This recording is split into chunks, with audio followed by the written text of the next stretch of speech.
নমস্কার বন্ধুরা, শুভ বিজয়ার প্রীতি শুভেচ্ছা ও অভিনন্দন নিয়ে আমি সঞ্চিতাস এসেন্স রেসিপিস ইউটিউব চ্যানেলে আপনাদের সবাইকে স্বাগত জানাচ্ছি। যারা বড়রা তাদের সবাইকে আমার অনেক অনেক প্রণাম।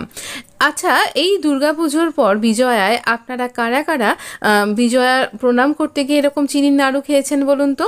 সেই সাথে লক্ষ্মী পুজোতে তো অবশ্যই মাস্ট। তার জন্য নারকোল লাগবে, নারকোলটা ফাটিয়ে নিয়েছি আমরা। আজকে এই চিনির নাড়ুর বেশ কিছু খুঁটিনাটি টিপস আপনার সাথে শেয়ার করব। কি করলে এরকম সাদা ধবধবে চিনির নাড়ু আপনি তৈরি করতে পারবেন, একদম একটুও লাল হয়ে যাবে না, সব কিছু ঠিকঠাকভাবে দেখাবো। দেখুন, এখানে আমরা নারকোলটাকে কুড়িয়ে নিয়েছি। এটা আমি মিক্সির মধ্যে কিন্তু গ্রেট করে গুঁড়িয়ে নিয়েছি। আমার নারকোলের যে বড়া রেসিপি আছে সেখানে আমি ভালোভাবে ডিটেলিংয়ের সাথে সেটা দেখিয়েছিলাম। এবার দেখুন, এই কোরানো নারকোলটা নিয়েছি, আপনি কুড়ুনির সাহায্যেও কুড়িয়ে নিতে পারেন। চিনি দিয়ে দেব। আমি এখানে যতটা নারকোল সেই পরিমাণই চিনি দিয়েছি। আপনি মিষ্টি কম খেতে চাইলে আর সামান্য একটু কম করতে পারেন, কিন্তু চিনির পরিমাণটা একটু বেশি দিতে লাগবে, তাহলে এই পাকটা হবে না, নাড়ুটার মধ্যে আঁট ব্যাপারটা আসবে না। তো এখানে আমরা কোনো দুধ দিচ্ছি না, ক্ষীর তৈরি করব না। পুরো নাড়ুটাকে অবশ্যই লো ফ্লেমে রান্না করতে হবে। আপনি কিন্তু কন্টিনিউয়াস নেড়ে যেতে হবে, বিশেষ করে তলাটা যেন লেগে না যায়। আর একদম লো ফ্লেমে এরকমভাবে 15 থেকে 20 মিনিট বা 20 থেকে 25 মিনিট, টেম্পারেচারের উপর নির্ভর করে। তো এইভাবে আপনার নাড়ু কিন্তু তৈরি হয়ে যাবে। টানা আপনাকে নাড়াচাড়াটা করে যেতেই হবে, আর ফ্লেমটা থাকবে লো। তাহলে কিন্তু আপনার নারকোলের নাড়ু একদম সাদা থাকবে। আর চিনির পরিমাণটাও ঠিক এই রকমই রাখবেন। এর থেকে বেশি করলে কিন্তু হবে না, আবার এর থেকে কম করলেও হবে না। আর এখানে কিন্তু দুধ পড়বে না। আমরা প্রসাদের যে নাড়ুটা ব্যবহার করি, আমরা চাই সেটা অনেক দিন পর্যন্ত স্টোর করে রাখতে। তাই জন্য আমরা দুধ দিলে এর যে পাওয়ারটা থাকবে, মানে এটার যে স্টোরিং পাওয়ারটা, এটার সেটা কিন্তু নষ্ট হয়ে যাবে, বেশি দিন এটা থাকবে না। আপনাকে ফ্রিজ ব্যবহার করতে হবে। সেক্ষেত্রে ফ্রিজে রাখলে অবশ্যই থাকবে। সেই নাড়ু রেসিপি আমি আই বাটনে দিয়ে দেবো, সেটাও আমি আপনার সাথে শেয়ার করেছিলাম। এইরকমভাবে কন্টিনিউয়াস নাড়াচাড়া করতে করতে দেখুন আমার চিনিগুলো গলেও গেছে এবং আবার আস্তে আস্তে শুকিয়ে যেতে শুরু করেছে। এবার আমরা এইরকমভাবেই সমানে নাড়াচাড়া করব। আর যেটুকুনি আমি থামলাম, সেই সময় আমি এলাচের গুঁড়ো আনার জন্য এখানে থামলাম, কারণ এই মশলার তাক থেকে শিশিটা পাড়তে এবং খুলতে যেটুকুনি টাইম, সেইটুকুনি আমার হাতটা থেমেছিল। তাই কন্টিনিউয়াস নাড়াচাড়াটা করে যেতেই হবে, না হলে তলাটা লেগে যেতে পারে। আর ওই যে বললাম, নাড়ুটার কালারটা চেঞ্জ হয়ে যাবে, সাদা নাড়ুটা তখন আপনি পাবেন না। আমরা যখন চিনির রসটা বেশ শুকনো শুকনো হয়ে আসতে শুরু করেছে, ঠিক সেই সময়তেই আমরা ছোটো এলাচের গুঁড়োটা দিয়ে দেব। এই চিনির নাড়ুতে, বিশেষ করে লক্ষ্মী পুজোয় আমরা যে চিনির নাড়ুটা ব্যবহার করে থাকি, তাতে এলাচের গুঁড়ো মাস্ট, ভীষণ ভালো লাগে খেতে। আর অপূর্ব সুন্দর একটা গন্ধ এবং এখানে অ্যাড হয়ে যায়। আর টেস্টের কথা কি আর বলবো, যিনি খেয়েছেন তিনি তো অবশ্যই জানেন। এই প্রসাদের নাড়ুর মধ্যে অপূর্ব একটা স্বাদ আর মাহাত্ম্য থাকে, যা না করলেই নয়। অবশ্যই এবার বানিয়ে দেখতে পারেন। তো আপনি এটা অবশ্যই মাকে নিবেদন করতে পারেন, মা লক্ষ্মীকে নিবেদন করতে পারেন।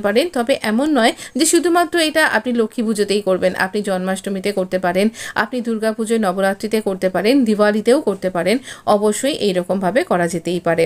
দেখুন, আমার এই আমার এই চিনিটা রসটা বেশ শুকনো শুকনো হয়ে এসছে। আমি একটু কাছে ক্যামেরা নিয়ে গিয়ে আপনাকে দেখালাম। দেখুন, একদম পুরো আমাদের মন্ডের মতন তৈরি হয়ে গেছে, আর রসটা পুরো শুকনো হয়ে যাচ্ছে। এটা আয়রন করাই এটাতে আরও খানিকটা টেনে নেবে, এর মধ্যে যে হিটটা রয়েছে।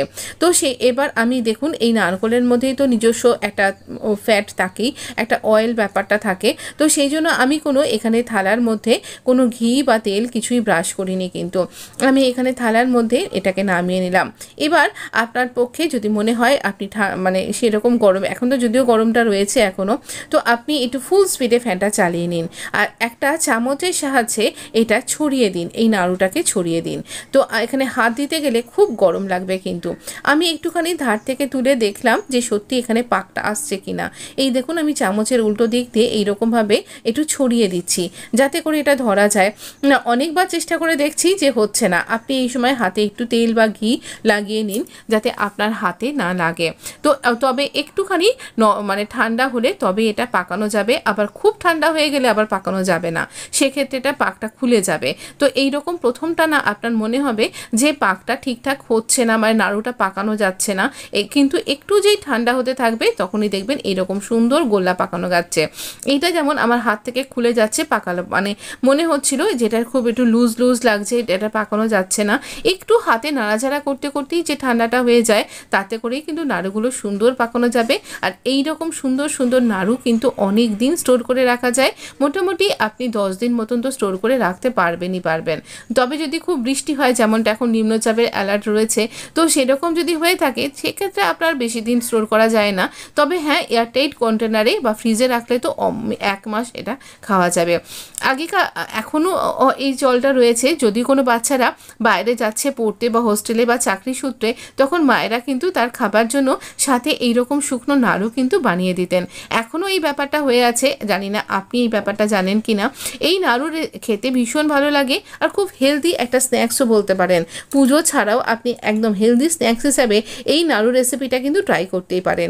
যদি আমার এই টিপস আর ট্রিক্সগুলো আপনার ভালো লেগে থাকে, এই একটা নারকোল থেকে ওই থালায় আর এইখানে যতগুলো রয়েছে এই রকম হয়েছে, আর এটা একদম বেবি নাড়ু তৈরি হলো একটা। যদি ভিডিওটা ভালো লেগে থাকে অবশ্যই লাইক শেয়ার সাবস্ক্রাইব করে পাশে থাকতে ভুলবেন না। ধন্যবাদ।